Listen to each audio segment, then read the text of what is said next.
Le fonio, une céréale rustique, est cultivé dans la région de Kédougou. Il était préparé pendant les grandes occasions. De plus, le fonio regorge d'éléments nutritionnels et gustatifs très riches pour la population. Cette céréale est adaptée à croître sur des terres marginales sans irrigation, ni pesticides, ni engrais. En réalité, cette variété est souvent plus résistante que la plupart des autres cultures céréalières, comme le mil, le blé et le maïs, entre autres. Le GIE Kobo Club 1, un regroupement de femmes, s'est lancé depuis 25 ans dans la valorisation du fonio précuit et la promotion des produits. Ces femmes ont accepté de mutualiser leurs forces en vue de lutter contre la pauvreté. bu njëkk juróom fukk jigéen lañu woon ñu dem ba liggéey bi metti ñu des ñaar fukk jigéen ak juróom ñoom ñooy yëngu ci groupement Koba Club yëngu bi nag ngi liggéey ci transformation fonio ngi liggéey ci transformation beurre de karité miel ñu ngi ciy liggéey ngi liggéey ci farine enfantine nutrition ñu ngi ciy liggéey ak netetu ñu ngi koy dobbu di ko transformer ñun ñu jublu ci naturel bi ci netetu moom itam ñu ngi ciy yëngu ñu ngi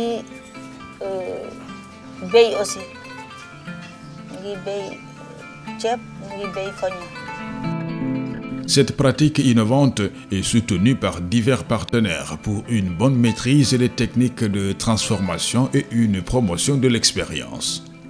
Il s'agit entre autres de l'USAID Wolanafa, ENDA, l'ARD de Kédougou, l'ITEA, la fondation Slow Food.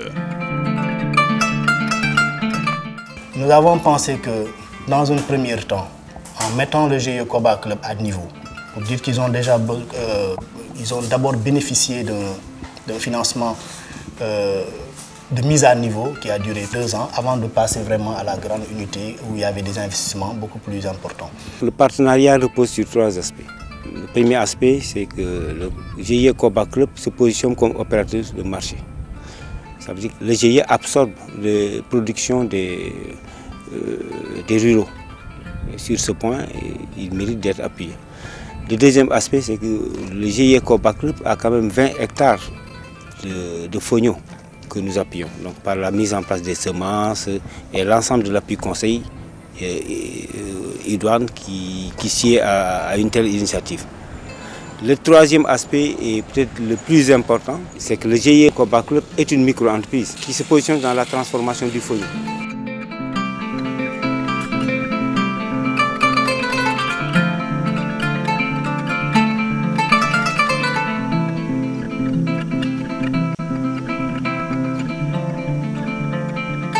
Pour assurer la production, le GIE dispose de 2 unités de transformation et du matériel composé de 2 locaux modernes, une voiture, une moto, une décortiqueuse Sanoussi, 2 décortiqueuses GMBF, 5 tables de séchage solaire et 3 séchoirs.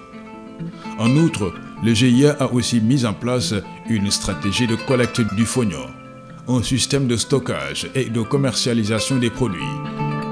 Un processus bien maîtrisé.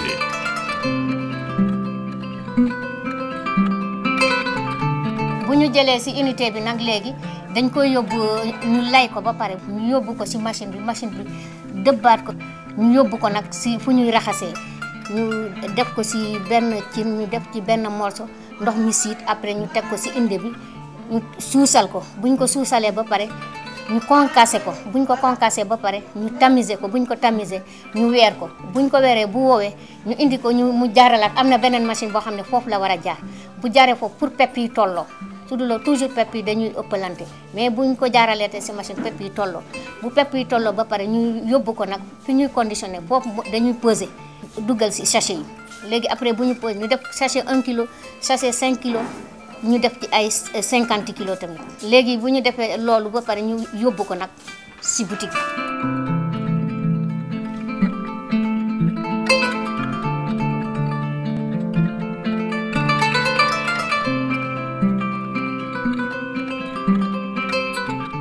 L'écoulement des produits se fait au-delà de Kédougou, à Tambacounda, voire Dakar, mais aussi à travers des foires internationales, notamment le Salon international de l'agriculture.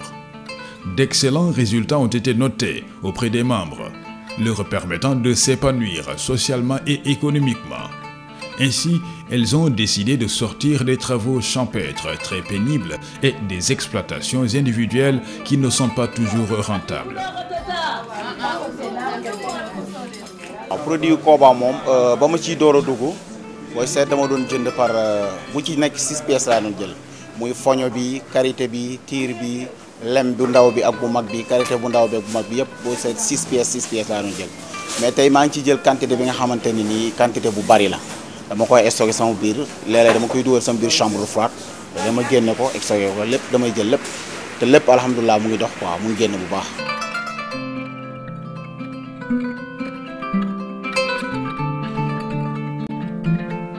En plus des réalisations notées, l'expérience a permis de mettre à la disposition de la population une farine enrichie permettant de lutter contre la malnutrition chez les enfants et de valoriser les produits locaux. Et pour y parvenir, des ressources humaines et financières ont été mobilisées. 46 personnes s'activent pour promouvoir cette pratique. Quant aux ressources financières, elles sont estimées à environ 3 millions de francs CFA par mois. Ces importantes ressources dont génère le GIE grâce à la pratique ont permis de créer 21 emplois au niveau local. Au regard de ces multiples résultats, le GIE Kobo Club 1 a reçu la reconnaissance des plus hautes autorités de l'État à travers le Grand Prix du chef de l'État. Au total, cette pratique innovante du fonio précuit contribue à la résolution du problème de sous-alimentation, à la création d'emplois, à la lutte contre les maladies liées à la malnutrition, à l'amélioration des conditions de vie et à la promotion du leadership féminin au niveau local.